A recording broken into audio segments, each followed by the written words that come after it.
बच्चों, आप लोग कैसे हो? अच्छे हो? आपकी अध्यापिका जी भी अच्छी हैं। तो हम लोग पिछली कक्षा में क्या पढ़े थे, आपको याद है? कारक। कारक पढ़े थे, कारक भी पढ़े थे और कारक के तीन भेद हो चुका था ना। हाँ, उसकी परिभाषा मैं आप लोगों को बताई थी उदाहरण के साथ। तो अब मैं आज आपको संप्रदान कारक पढ़ा रही हूँ, ठीक है? आपके हाथ में वही रफ बुक है जो कि पिछली कक्षा में आपने उसमें लिखा था करण कारक तक। हाँ, चलिए अब हम लोग पढ़ेंगे संप्रदान कारक। संप्रदान कारक किसे कहते हैं? क्रिया जिसके लिए की जाए, क्रिया यानी काम जिसके लिए किया जाए या जिसे कुछ दिया जाए। क्रिया जो है जिसके लिए की जाए, क्रिया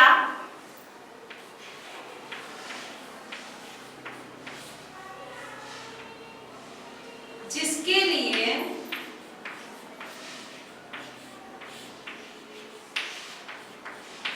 की जाए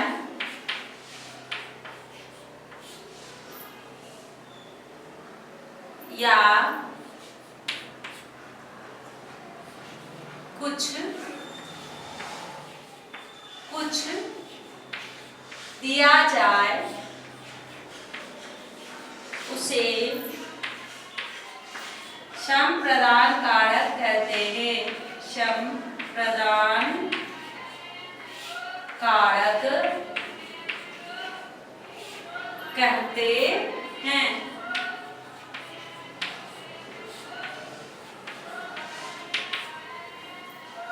क्रिया जिसके लिए की जाए या कुछ दिया जाए उसे संप्रदान कारक कहते हैं।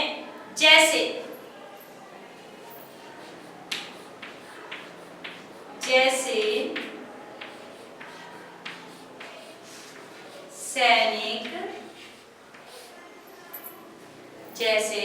सैनिक देश के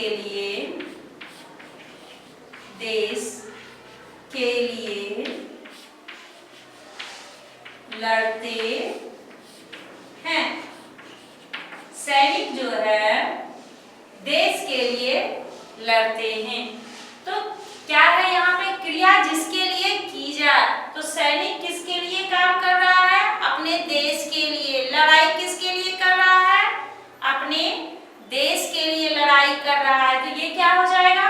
संप्रदान कारक। या फिर किसी को कुछ दिया जाए, जैसे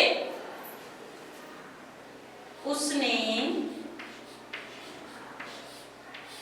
भिखारी को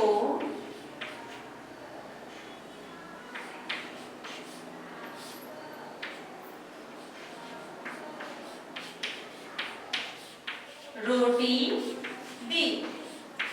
यहाँ पे क्या दिया गया? या किसी को कुछ दिया जाए, है ना? जिसके लिए क्रिया किया जाए या किसी को कुछ दिया जाए उसे संप्रदान कारक कहते हैं। जैसे मैंने यहाँ दिया, सैनिक देश के लिए लड़ते हैं। सैनिक देश के लिए लड़ते हैं। उसने भिखारी को रोटी दी। उसने भिखारी को रोटी दी। तो ये क्या हो गया? संप्रदान कारक। इसमें क्या हो गया? किया गया और इसमें कुछ दिया गया। इसमें क्या है? किया जाना और इसमें कुछ दिया गया। ठीक है? तो समझ गए संप्रदान कारक किसे कहते हैं? क्रिया जिसके लिए की जाए या जिस किसी को भी कुछ दिया जाए उसे संप्रदान कारक कहते हैं।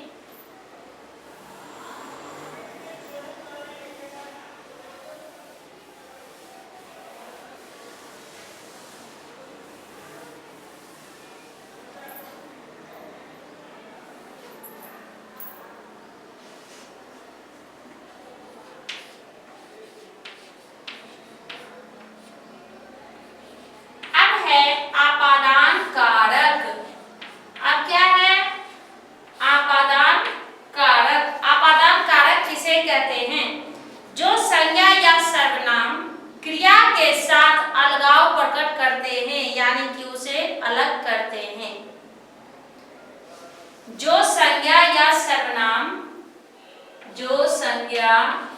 जो संज्ञा या सर्वनाम, जो संज्ञा या सर्वनाम क्रिया के साथ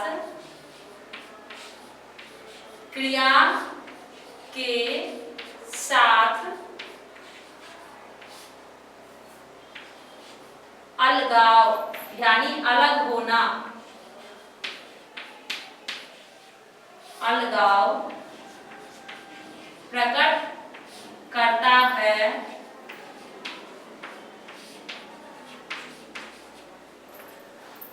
उसे आपादान कारक कहते हैं। उसे आपादान कारक कहते हैं। जो संज्ञा या सर्वनाम क्रिया के साथ अलगाव प्रकट करता है उसे आपादान कारक कहते हैं। अलगाव यानी क्या हो गया? अलग, अलगाव यानी अलग। जैसे कि उदाहरण में हम लोग दे सकते हैं, पत्ता पेड़ से, जैसे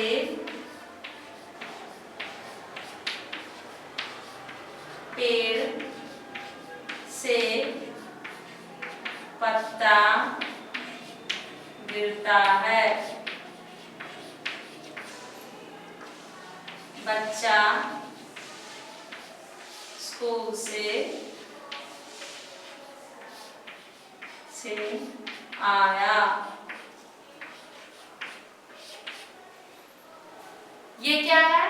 ये अलग होने का संकेत दे रहा है। बच्चा स्कूल से आया यानी इन दोनों के बीच जो है वो अलग होने का संकेत दे रहा है। ये दोनों एक दूसरे से अलग हो रहे हैं, इसलिए ये क्या हो जाएगा? आपादान कारक। जैसे कि करण कारक, उसमें क्या? बच्चा माँ के साथ, उसमें मैं लिखी थी से, उसके बाद ब्रैकेट में क्या था? के साथ, के द्वारा। बच्चा माँ के साथ बाजार गया, तो क्या हो जाएगा? करण कारक। क्यों? क्योंकि वहां पर के साथ है, तो वो क्या हो जाएगा? करण कारक। और इसमें क्या हो गया? बच्चा स्कूल से आया, पेड़ से पत्ता गिरता है, ये क्या हो गया आपका? आपादान कारक। अब हम लोग क्या पढ़ेंगे आपादान कारक के बाद? अधिकरण कारक।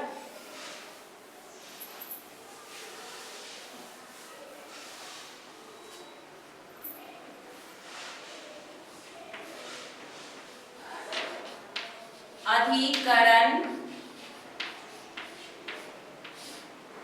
कारक।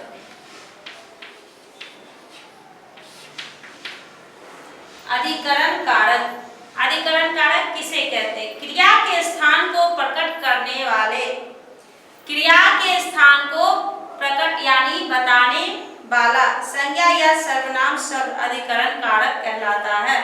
क्रिया के स्थान को प्रकट करने वाला, क्रिया के स्थान को, क्रिया के स्थान को प्रकट करने वाला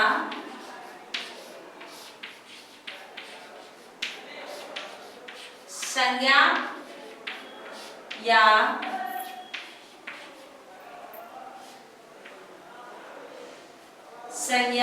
या सर्वनाम शब्द अधिकरण कारक कहलाता है। अधिकरण कारक कहलाता है।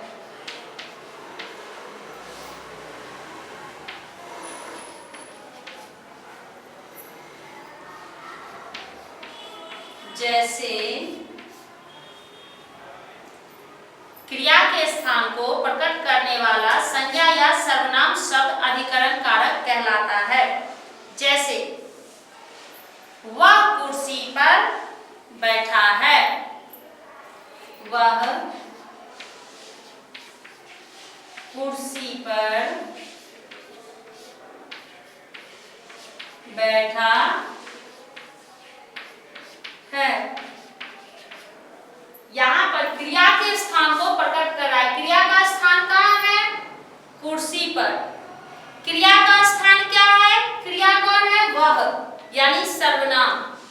यहाँ पर दिया गया है कि क्रिया के स्थान को प्रकट करने वाला संज्ञा या सर्वनाम शब्द, तो वह क्या है? सर्वनाम है। अगर यहाँ पे नाम रहता, किसी का भी नाम हो, राम हो, श्याम हो, मोहन हो, मान लीजिए कि मोहन कुर्सी पर बैठा है, तो मोहन क्या हो गया? संज्ञा हो गया। कुर्सी क्या है? यहाँ पर स्थान है, जगह है जहाँ की वो बैठा है, तो वह कुर्सी पर बैठा है। तो ये क्या हो जाएगा? अधिकरण कारक। अब इसमें है कि मैं नदी में नहाया, मोहन नदी में नहाया। ये क्या हो जाएगा आपका? ये भी अधिकरण कारक कहलाएगा। क्यों? क्योंकि अब यहाँ पे संज्ञा या सर्वनाम, तो संज्ञा क्या है? मोहन। संज्ञा क्या है? मोहन। स्थान क्या है? नदी। क्रिया क्या है? नहाना। ये क्या है? संज्ञा। ठीक ना? ये क्या है? स्थान। और ये क्या है? क्रिया। ठीक ना? तो ये क्या है? क्रिया। काम, कौन सा काम है? नहाने का काम है। तो संज्ञा मोहन है, क्रिया कौन सा किया? नहाने का। तो कहाँ किया? नदी में। तो ये क्या हो गया? अधिकरण कारक। क्या हो गया? अधिकरण कारक। क्रिया के स्थान को प्रकट करने वाला संज्ञा या सर्वनाम शब्द अधिकरण कारक कहलाता है। समझ गए बच्चों? हाँ, चलिए, बहुत अच्छी बात है। आप लोग तो बहुत अच्छे हो ना? गुड। तो अब हम लोग क्या पढ़ने वाले हैं इसके बाद? संबंध कारक। क्या पढ़ेंगे? संबंध कारक। संबंध कारक कौन सा नंबर पे है? 7th नंबर, यानी 7 पर।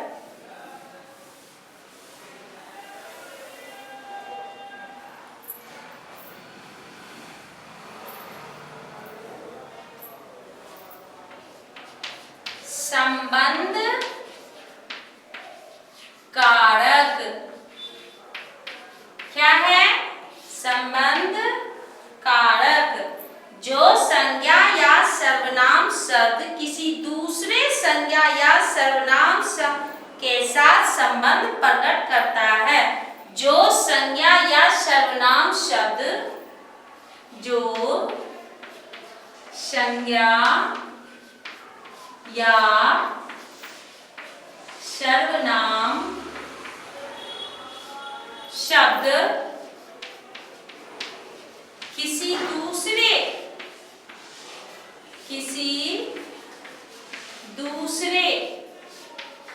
संज्ञा या सर्वनाम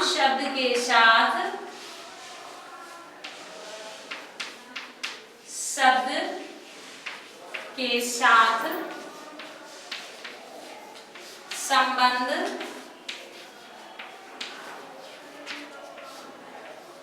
प्रकट करता हो, उसे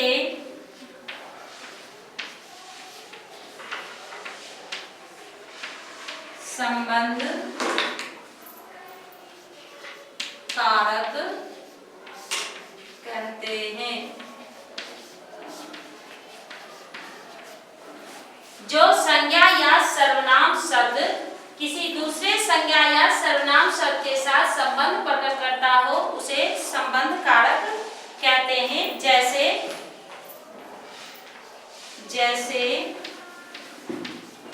मीरा कृष्ण की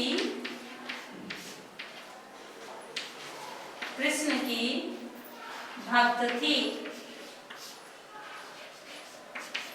अब आप लोग इसको अच्छे से लिख लीजिएगा, बस एक ही बचा है, वो फिर मैं आप लोगों को अगली कक्षा में बताऊंगी। केवल संबोधन कारक, किसी को पुकारने के लिए काम आने वाले संज्ञा शब्द को संबोधन कारक कहते हैं। किसी को पुकारने का काम अगर करते हैं तो उसे संबोधन कारक कहते हैं।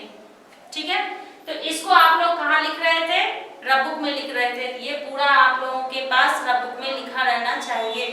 ठीक है, उसे कहीं फेंक मत दीजिएगा, लिखने के बाद उसको ठीक तरह से रखिएगा। तो अब आप लोगों का होमवर्क क्या है वो ध्यान से देखिए।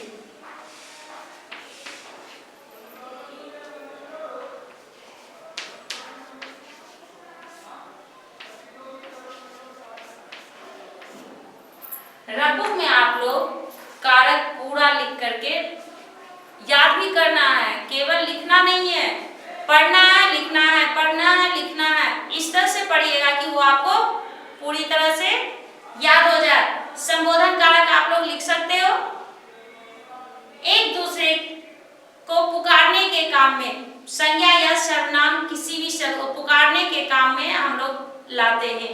जैसे कि रहेगा ए बालक इधर आ, वो क्या हो जाएगा? संबोधन। ए क्या है? संबोधन। हम किसी को संबोधित करके बुला रहे हैं।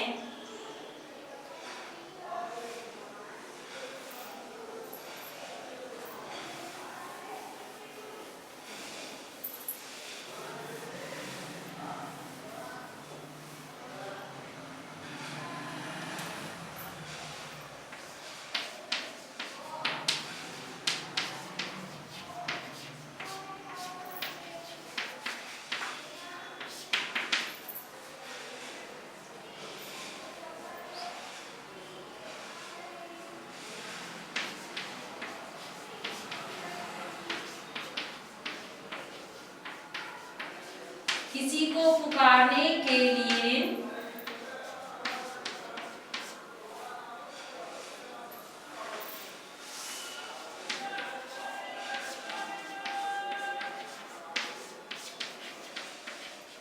काम आने वाले संज्ञा या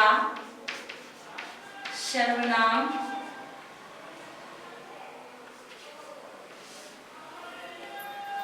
शब्द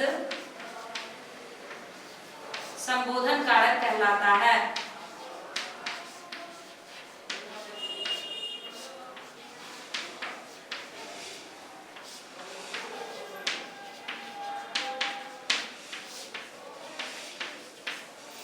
धन्यवाद बच्चों।